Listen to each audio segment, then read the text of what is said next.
दोस्तों, अगर आप सच में अपने YouTube चैनल को तेजी से आगे बढ़ाना चाहते हो तो एक बात आपको आज समझनी ही पड़ेगी। बिना शॉर्ट्स के आज YouTube पर ग्रोथ ऑलमोस्ट नामुमकिन के समान नजर ही आती है। शॉर्ट्स वो चीज है जो नए चैनल को अपनी पहचान लाती है, रीच देती है, इंप्रेशन बढ़ाती है और वही ऑडियंस आगे चलकर लॉन्ग वीडियोस भी आपका देखती रहती है। लेकिन समस्या ये है कि ज्यादातर लोग शॉर्ट्स तो डाल रहे हैं पर व्यूज नहीं आ रहे हैं। ये समस्या आप आ रही होगी, यानी कि कह सकते हैं व्यूज आ तो रहे हैं, कोई एक आ रहा है, किसी पर 200 आकर रुक जाता है, कहीं 500 आकर स्टॉप हो जाता है और कई बार तो पूरा दिन बीत जाता है लेकिन वीडियो 100 भी क्रॉस नहीं कर पाता। अब सवाल ये नहीं है कि शॉर्ट्स काम करते हैं या फिर नहीं, सवाल ये है कि आप शॉर्ट्स सही तरीके से अपलोड कर रहे हैं या फिर नहीं। आपको ध्यान से समझना होगा कि अपलोड करने का सही तरीका क्या होता है, किस तरीके से अपलोड करें ताकि हमारे अधिक से अधिक इन वीडियोस को बूस्ट मिले। आज YouTube पर वायरल होने का सबसे बड़ा फैक्टर क्या है? ट्रेंड के साथ चलना। और ट्रेंड का मतलब यह है कि ट्रेंडिंग म्यूजिक यूज करना।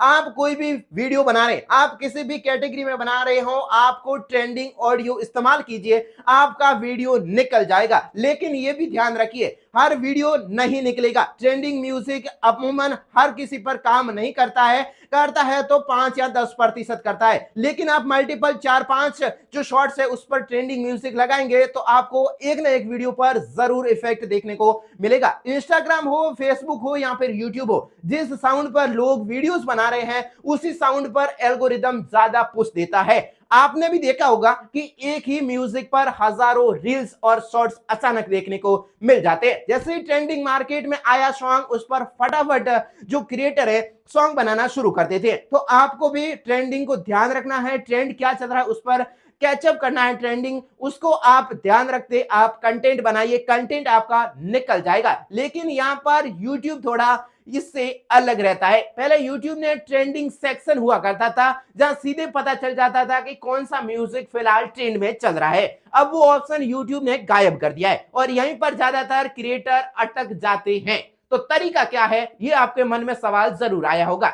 YouTube खुद आपको बताता है कि कौन सा म्यूजिक शॉर्ट्स में ट्रेंड कर रहा है, बस आपको सही जगह देखनी आनी चाहिए। गूगल खोलते ही आपको सर्च करना है YouTube चार्ट्स। क्या करना है? YouTube चार्ट्स आपको सर्च करना है। जैसे ही ओपन होता है ऊपर कंट्री इंडिया सेट कीजिए और नीचे शॉर्ट सॉन्ग कीजिए, सेक्शन नजर आएगा उस पर टिक कीजिए और यहीं से असली गेम आपका पूरा शुरू हो जाता है। यहाँ जो आपको सॉन्ग टॉप में नजर आ रहे हैं, रिकमेंडली हो रहे हैं, तो वो फटाफट आप उसी पर उस साउंड यूज कीजिए और जिन पर आज अपलोड कर रहे हैं, देख रहे हैं, लाइक कर रहे हैं, अब शेयर कर रहे हैं, तो वो उसी को आप फटाफट अपने सॉन्ग वीडियोस में ऐड कर दीजिए। यानी कि आपका ट्रेंडिंग सॉन्ग ही आपको ज्यादा बूस्ट या फिर वायरल दिला सकता है। और अब सीधे ऑप्शन मिलेगा आपको वहां पर व्यू ऑल शॉर्ट्स, और जैसे ही आप क्लिक करोगे तो YouTube खुद आपको उस साउंड को शॉर्ट्स फीड में ले आएगा। ओके, अब समझ में आ गया। अब यानी कि अब ट्रेंड के बीच में आप खड़े हो चुके हैं।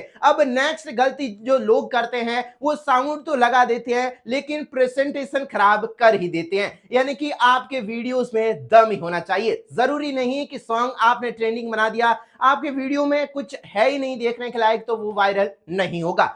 हर एक YouTube एल्गोरिदम को पता होता है कि किस में क्या कंटेंट चल रहा है। शुरुआत में 10 लोगों के पास प्रेजेंट करता है, उनका कैसा रेस्पॉन्स मिलता है उसके अनुसार ही आगे बढ़ाता है। माना कि आपके 200 व्यूज आए स्टार्टिंग में, तो एल्गोरिदम को पता चल चुका है कि आपके कंटेंट में कितना दम है, आगे भेजना है या फिर रोक देना है। शॉर्ट्स में सिर्फ वीडियो नहीं बिकता, यहाँ पर आपके बिकते हैं फर्स्ट फ्रेम बिकता है, यानी कि आपने फर्स्ट 3 सेकंड में क्या बताया। इसलिए टेक्स्ट डालना बहुत ही जरूरी होता है, लेकिन पूरा वीडियो ही भर नहीं देना ये भी नहीं, यानी कि पूरा का पूरा टेक्स्ट से भरना ये जरूरी नहीं होता। आप यहाँ पे टेक्स्ट लिख सकते हैं या फिर फटाफट अपने फर्स्ट के 3 सेकंड हुक बता दीजिए जिससे आपका एकदम ऑडियंस है वो रुक जाए। सिर्फ उस फ्रेम पर टेक्स्ट दिखाओ जहां पर वीडियो सबसे स्ट्रांग लग रहा हो, यानी कि आप कहते हैं यही फ्रेम बाद में थंबनेल दिखाता है, आपको थंबनेल पर ही स्ट्रांग रहना है। यानी कि जो आपका मेन मुद्दा है वीडियोस में उसे थंबनेल में प्रेजेंट करना है ताकि लोग खींचे और अंत तक इंतजार करें। और यही थंबनेल है वो आपको डिसाइड करता है कि व्यूअर स्क्रॉल करेगा या फिर रुक जाएगा। कैप्शन ज्यादा कहानी लिखने की जरूरत नहीं होती। आप क्या करते हैं, शॉर्ट्स के जो टाइटल होता है शॉर्ट्स का वहां पर पूरा कच्चा चिट्टा लगना शुरू कर देती है। आप शॉर्ट लिखिए, शॉर्ट का जो शॉर्ट्स वीडियो का टाइटल मायने नहीं रखता है, वहां पर 2-3 हैशटैग लगा सकते हैं, हो सके तो एक ही शॉर्ट्स का प्रॉपर हैशटैग लगाइए और साफ शब्दों में बता दीजिए कि आपने वीडियो में क्या बताया है। सिंपल होना चाहिए, क्लियर होना चाहिए और रिलेटेबल होना चाहिए। अब बात करते हैं कि हैशटैग की कितने लगाने चाहिए। ज्यादा मत सोचिए, आप मिनिमम 3 से ज्यादा आप हैशटैग लगाने की सोचिए ही मत। लगाई तो एक लगाइए, लेकिन फिर भी आप लगाना है तो 3 से ज्यादा हैशटैग ना लगाए तो ही बेटर रहेगा।